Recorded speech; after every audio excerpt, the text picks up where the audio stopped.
Hello, have a nice and sweet welcome to Entre Redes Mais Aí, where football meets international relations, crosses geopolitics, diplomacy, and even the behind the scenes of international power. I'm Ana Clara, and if in the previous episode we talked about realism and rivalry, today the game is another.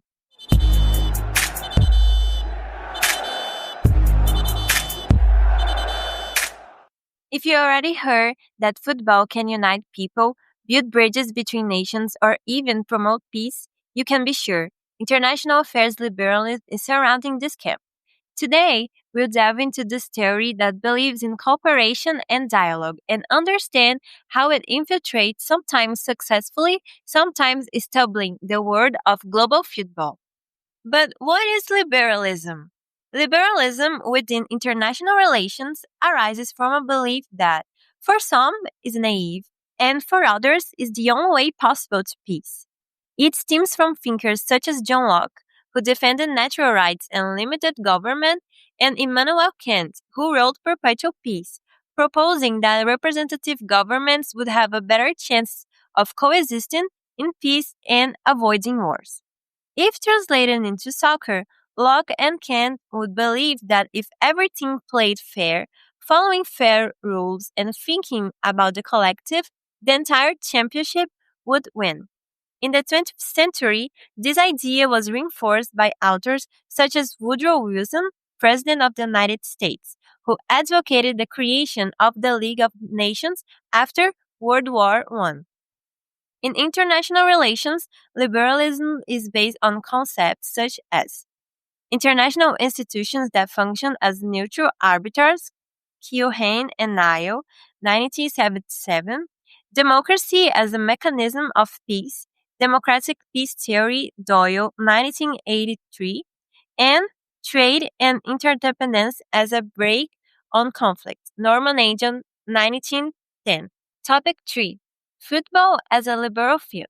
Liberalism believes that events, institutions, and networks of cooperation can bring nations closer together. Football, in this sense, is a rich source of opportunity. From friendly matches between countries that have previously experienced conflict to World Cups that bring together different cultures to share the same stage. Historical example. In 1914, during World War I, there was the famous Christmas truce. British and German soldiers laid down their weapons for a day, met on the battlefield, and played soccer. This is the essence of liberalism. For a moment, the logic of cooperation overcame confrontation.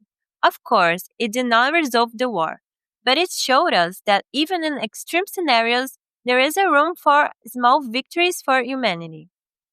Today, teams like Japan and Korea have jointly hosted the World Cup 2002, demonstrating how sport can be used to create regional cooperation, exactly what liberals advocate. Topic 4. Example board. Example 1. 1954 World Cup. Miracle of Bern. After World War II, Germany was physically and morally destroyed. But in 1954, at the World Cup in Switzerland, the German national team performed the so-called Miracle of Bern, defeating Hungary in the final. Liberalism sees sport as channel for international reintegration. This victory wasn't only about soccer.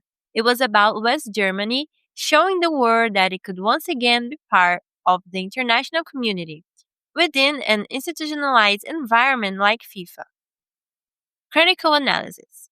Of course, not everything was harmonious. While liberalism sees cooperation, realism would point out that Germany was also seeking to rebuild its influence and national identity.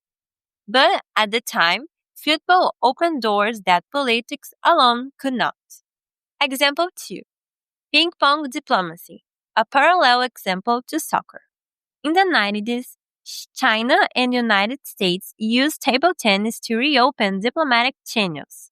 In soccer, we saw something similar in friendlies organized between countries with cold relations, such as the US and Iran in the 1998 World Cup. Comment. Liberalism values these initiatives because by promoting cultural and sporting exchanges, networks of interdependence are created that reduce the likelihood of conflict. Critical analysis. These meetings don't erase deep-seated rivalries, but they serve as safety valves in international politics. In soccer, the ball often rolls where diplomacy stops. Hello, my name is Adriano and I'm going to be continuous with the podcast. Example 3. European Cup and the European Union. The European Cup is more than a continental tournament. It symbolizes the coexistence of historically rival countries within a peaceful and regulated format. This is the essence of liberalism, create institutional space that encourages cooperation and reduce political tensions. Critical analysis. Even so, the European Cup also served as a stage for long-standing rivalries of manifest themselves, proving that cooperation does not mean the absence of competition. Example 4. Women's World Cup and Gender Diplomacy. The Women's World Cup is not just a sports championship, it's also a platform for the fight of gender equality and global recognition of athletes. Liberalism argues that international norms and institutions can promote social and political advances, with sport was a tool. Critical analysis. The point is that, even with progress for equality, it's far off. Still, liberalism showed its idealistic side, but faced the harsh reality that cultural change do not always keep pace with institutional change. Topic 5. Institutions, interdependence, and football. Liberalism places great faith in institutions. In Kilhane theory of complex interdependence, institutions help maintain international stability, even in a world of divergent interests. Example, UEFA's financial fair play is a mechanism that, according to liberal logic, serves to create a more level playing field, preventing only the richest clubs from dominating the game. In practice, we know these mechanisms do not always work as promised, but they demonstrate this liberal attempt to create rules for everyone to play together. Topic 6. Criticism and limits of liberalism in football. Liberalism is accused of being naive. In football, this criticism gained even more force. Games having even been used as political propaganda was in the 1934 World Cup, hosted by Mussolini's Italy. Diplomatic boycotts are also common, such as in countries refuse to participate in events in nations considered enemies. On paper, it sounds great. In real life, there is a lot of self-interest behind it. Authors like John Scheimer, a realist, argues that, although there is interdependence when security and power are at stake, liberal logic has been left aside.